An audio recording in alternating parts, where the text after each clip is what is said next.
రాత్రికి రాత్రే మీ భూమి వేరే వాళ్ల పేరుకి మారిపోతే పరిస్థితి ఏంటి? శ్రీకాకుళం జిల్లాలో రెవెన్యూ అధికారుల సహకారంతో భూమాఫియా సాగిస్తున్న అరాచకాలు ఏంటి? కష్టపడి సంపాదించుకున్న స్థిరాస్తులను ఎలా కాజేస్తున్నారు?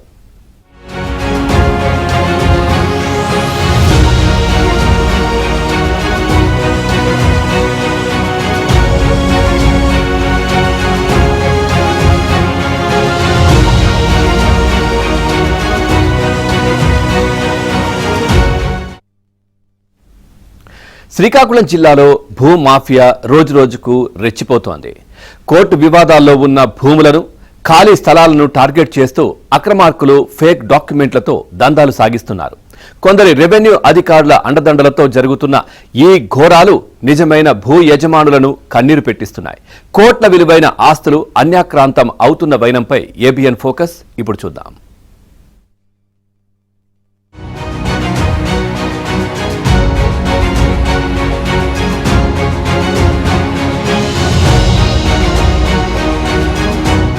శ్రీకాకుళం జిల్లాలో భూమాఫియా ఆగడాలు తారాస్థాయికి చేరాయి. వివాదాస్పద భూములు, కోర్టు కేసులు నడుస్తున్న ఆస్తులను అక్రమార్కులు టార్గెట్ చేస్తున్నారు. ఇటీవల శ్రీకాకుళం రూరల్ మండలం చాపురంలో 4 కోట్ల విలువైన భూమిని మాజీ స్పీకర్ తమ్మినేని కుటుంబ సభ్యులు ఫేక్ డాక్యుమెంట్లతో కొట్టేసిన ఘటన సంచలనం సృష్టించింది. కలెక్టర్ గ్రీవెన్స్ లో ఇలాంటి బాధితుల ఫిర్యాదులు రోజురోజుకు విపరీతంగా పెరుగుతుండడం తీవ్ర కలకలం రేపుతోంది.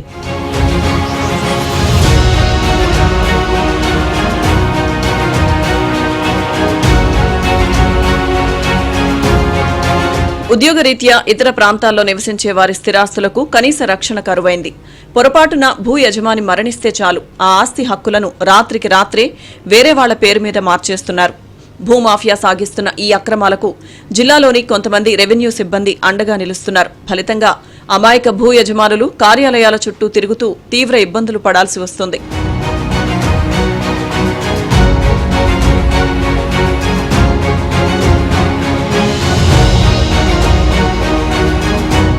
ఎచ్చెర్ల మండలం అరినాం అక్కివలసలో సుమారు 50 కోట్ల విలువైన 6.5 ఎకరాల ఖాళీ స్థలం వివాదం ఇందుకు అద్దం పడుతోంది.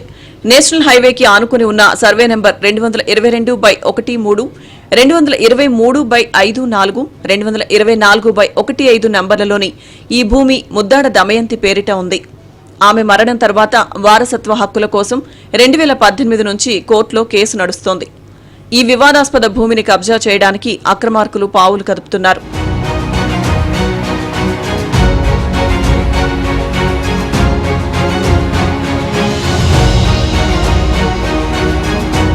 సినిమా క్యారెక్టర్ ఆర్టిస్ట్ గా పనిచేసిన దమయంతి భర్త సింహ వాసుదేవరావు ఈ భూమిని సంపాదించారు. అనారోగ్యంతో ఆమె మృతి చెందడంతో బంధువులు కోర్టును ఆశ్రయించారు.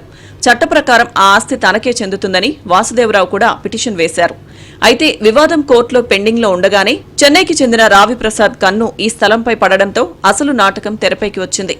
వాసుదేవరావు రెవెన్యూ రికార్డులో చెక్ చేయగా అసలు విషయం వెలుగు చూసింది.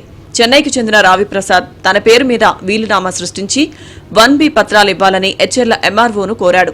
కోర్టు వివాదంలో ఉన్న భూమి అని కనీసం విచారించకుండానే స్థానిక రెవెన్యూ అధికారులు 1B జారీ చేశారు. దీంతో ఆ భూమిని థర్డ్ పార్టీకి సేల్ పెట్టడంతో బాధితులు కలెక్టర్, ఎస్పీలను ఆశ్రయించారు.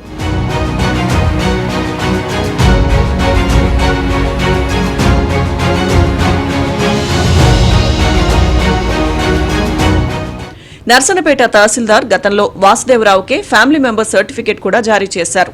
త్వరలో కోర్టు తుది తీర్పు రానుండగా అడ్డదారిలో హక్కులు పొందడంపై బాధితులు ఆవేదన వ్యక్తం చేస్తున్నారు. నా పేరు సింహ వాసుదేవరావు అండి. నేను ముద్దాడ దమయంతి భర్తనండి. నా భార్య పేరుని సుమారు 6.60 సెంట్లు ఎచ్చెర్ల మండలంలో ఎక్స్టెంట్ ఉందండి భూమి. అది వేరే వ్యక్తి తప్పుడు డాక్యుమెంట్తో ఎంఆర్ఓతో ఇదయ్యి 1Bలో తన నేమంలో మద్దతు చేయించుకున్నాడండి. కలెక్టర్ గారిని కలిసాం, ఆర్డీఓ గారిని ఎంక్వైరీ అవసరం వేసి న్యాయం చేస్తారు. మాకు ఇచ్చర్లో అరినాం అక్కవలసలో 6.5 ఎకరాలు భూమి ఉన్నదండి. అది కోర్టు తగాదాల్లో ఉంది. ఆ కోర్టు తగాదాల్లో ఒక రావిప్రసాద్ అని చెన్నైకి చెందిన వ్యక్తి, ఆయనకు కూడా వాటికి హక్కు ఉన్నదని చెప్పి కేసులో భాగంగా ఆయన ఐఏ వేయటం జరిగింది. అది కోర్టులో ఆల్రెడీ రద్దు చేయడం కూడా జరిగింది. ఈ విషయాలన్నీ కప్పిపుచ్చి ఎంఆర్ఓ హెచ్చర్లతో వాళ్ళు కల్యూడ్ అయ్యి ఒక ఫేక్ డాక్యుమెంట్ బేస్ మీద ప్రాపర్ ఎంక్వైరీ కూడా కండక్ట్ చేయకుండా మా ఆస్తిని అన్యాక్రాంతం చేస్తున్నారు. 1B ఫార్మ్స్ కూడాను మ్యూటేషన్ చేయడం జరిగింది. డెత్ సర్టిఫికేట్లో హస్బెండ్ ఆఫ్ డిజీజ్డ్ మా నాన్నగారి పేరు ఉంటున్నా కూడా ఆయనకు పిలిపించకుండా ఆయన ప్రమేయం కూడా లేకుండా వారు అన్యాయంగా తహసీల్దార్ గారు మరియు వారి స్టాఫ్ మరియు ఈ రావిప్రసాద్ అనే వ్యక్తి కొల్యూడయ్యి ఈ ఆస్తిని 1B ఫామ్లోన పేర్లు మార్చడం జరిగింది. శ్రీకాకుళం జిల్లాలో ఇలాంటి ఘటనలు కోకొల్లలుగా ఉన్నాయి. ప్రతి వారం నిర్వహించే జిల్లా కలెక్టర్, ఎస్పీ ఫిర్యాదుల విభాగంలో ఇలాంటి ఫిర్యాదులే ఎక్కువగా నమోదవుతున్నాయి. భూ అక్రమార్కుల నుంచి వచ్చే అడ్డగోలు సంపాదనకు అలవాటు పడే కొంతమంది రెవెన్యూ ఉద్యోగుల వల్లే ఇలాంటి వివాదాలు పునరావృతం అవుతున్నాయనే విమర్శలు వ్యక్తమవుతున్నాయి. ఆవాలో ఉన్నటువంటి ఆస్తికి సంబంధించిన 1Bకి సంబంధించిన 2026 వరకు దమయంతి పేరు ఎవరైతే చనిపోయిన ఆవిడ ఉందో ఆవిడ ఒక ప్రముఖ సినీ యాక్టర్, క్యారెక్టర్ ఆర్టిస్ట్. సుమారుగా ఒక 400 సినిమాల వరకు నటించింది. ఆవిడ యొక్క డెత్ సర్టిఫికేట్లో కూడా ఈయన ఇతనే భర్త గారు అన్నటువంటి సర్టిఫికేట్లో కూడా ఇష్యూ చేసి ఉన్నారు. అయితే ఈ రావిప్రసాద్ ఈ ఆస్తికి ఎటువంటి సంబంధం లేకపోయినప్పటికీ కూడా ఈ దావాలో అతను నాకు ప్రాపర్టీ రాసి ఉంది అని ఒక అన్రిజిస్టర్డ్ వీలునామా పట్టుకొని వచ్చి కోర్టులో వేస్తే ఆ కోర్టు కేసు కూడా డిస్మిస్ చేశారు.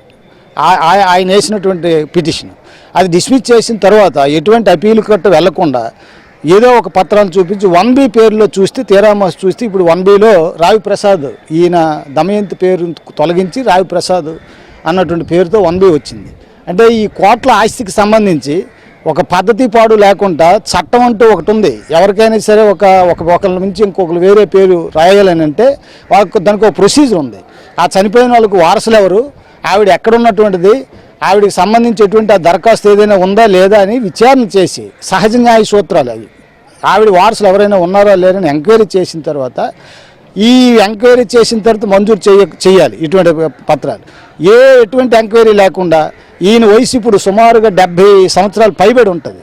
ఆయనకి ఈ కోర్టులో సుమారు 8 సంవత్సరాల నుంచి పెండింగ్ ఉంది. కానీ జడ్జిమెంట్ వస్తుందని టైంకి ఇక్కడ ఎంఆర్ఓ గారు ఏదైతే 1B ఇచ్చారో ఒక అనామక పేరుని ఆ 1Bని చూపించి థర్డ్ పార్టీకి అమ్మడానికి చూపిస్తున్నారని ఈయన తాలూకా వినతి పత్రాన్ని ఆయన ఇవ్వడానికి వస్తే నాకు న్యాయ సహాయం, నేను కూడా అడ్వకేట్గా ఆయన తాలూకా సాధక బాధకాలు 8 సంవత్సరాల నుంచి చూస్తున్నాను. కాబట్టి ప్రభుత్వం పకడ్బందీ చర్యలు తీసుకోకపోతే కష్టపడి సంపాదించుకున్న స్థిరాస్తులు పూర్తిగా అక్రమార్కుల పాలయ్యే ప్రమాదం ఉంది.